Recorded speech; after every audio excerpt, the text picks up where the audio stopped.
language. Language is more than just a set of sounds or words that people use to express thoughts and feelings to each other. It means about a set of sounds or words.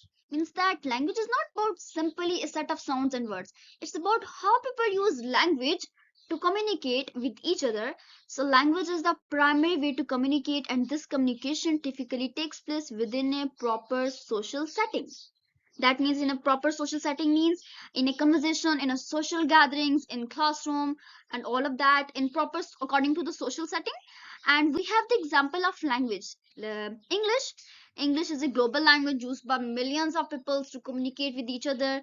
And according to we have Wikipedia definition, that means language is a system of communication that consists of grammar and vocabulary. It means it is organized and follow rules like grammar and word choices to make communication clear. And another thing is it is what differentiates a human from an animal, and it consists of sounds, symbols, gestures, and rules to communicate. Come to the next slide. We have difference between language and language. It means that difference between capital L language and lowercase l language. Okay, capital L language refers to overall phenomena of human language. It's about speaking in general term, and on the other hand, lowercase l language means refers to specific language such as English language, Urdu language, Spanish language, and French language.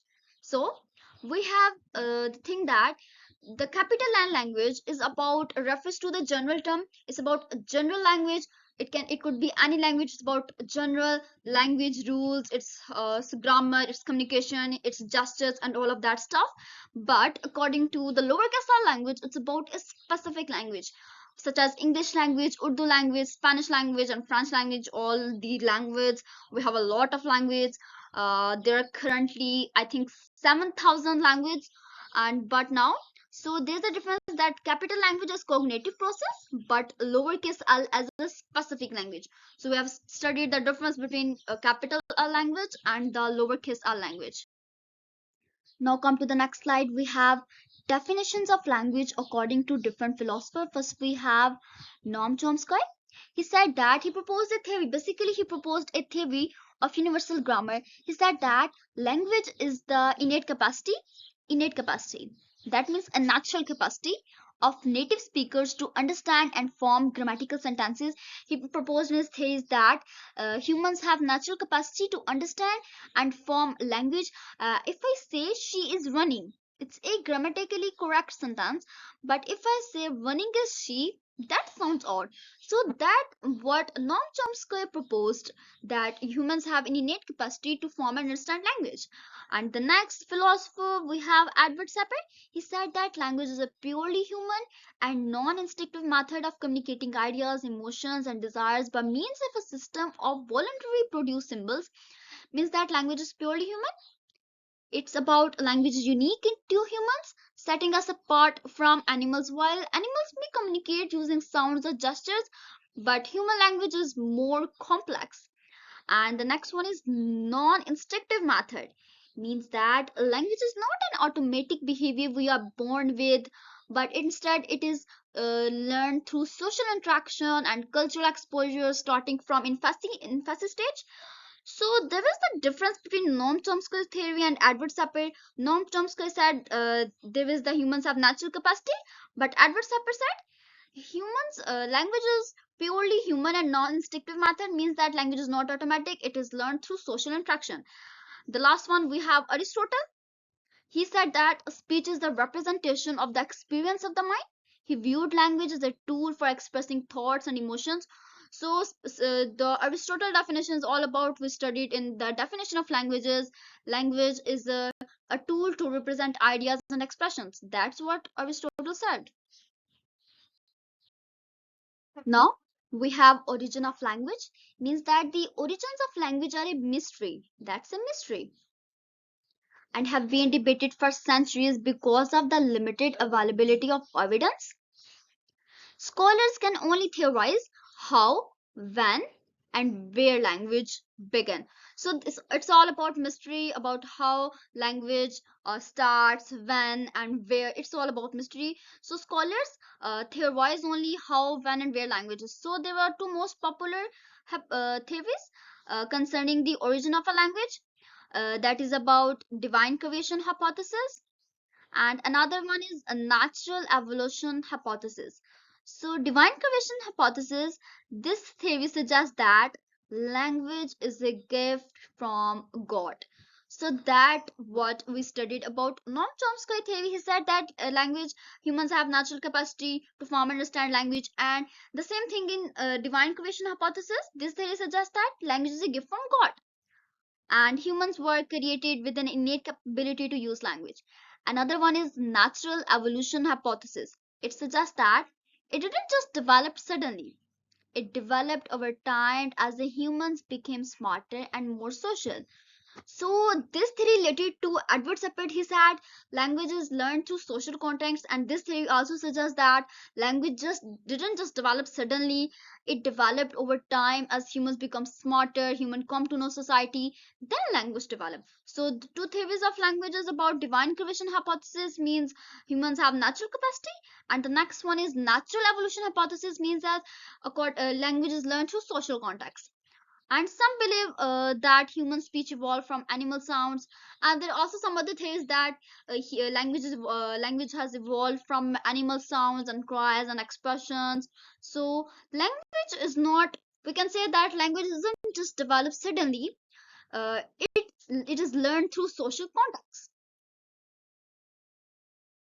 We have characteristics of language. First, we have language is social, means that language is a set of communicative signals used by humans in a community.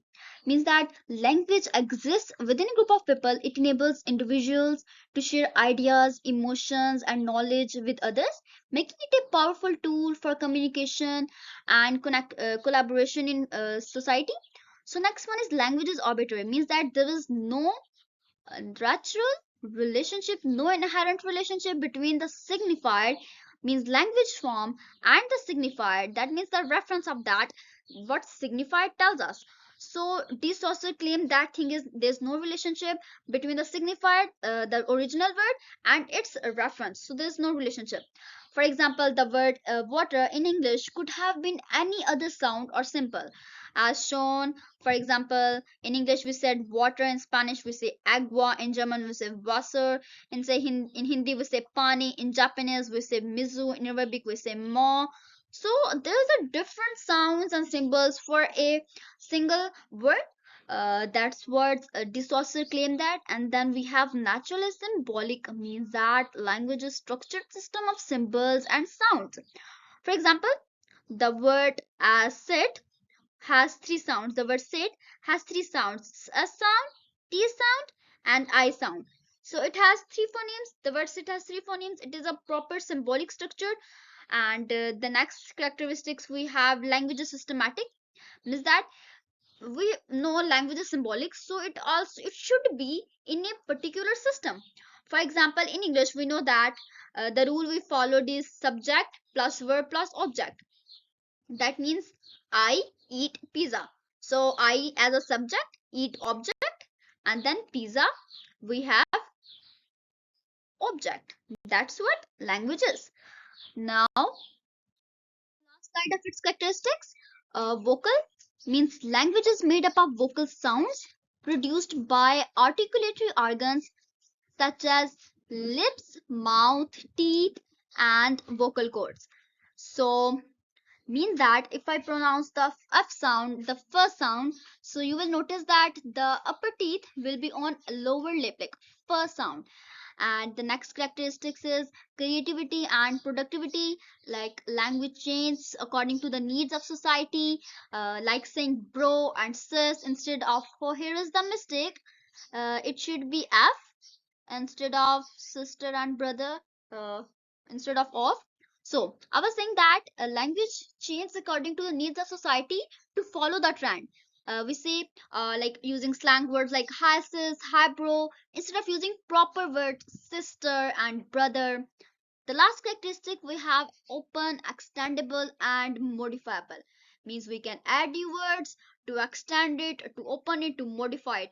If the example is birds can fly, if I add birds can fly in the sky, I added prepositional phrase just to modify it, to change the meaning, just a little bit meaning.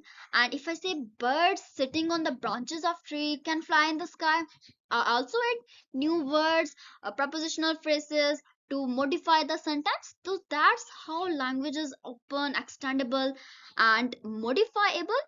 So I hope you got my point. So we have explored the social, symbolic, systematic aspects of language along with the origins and evolution.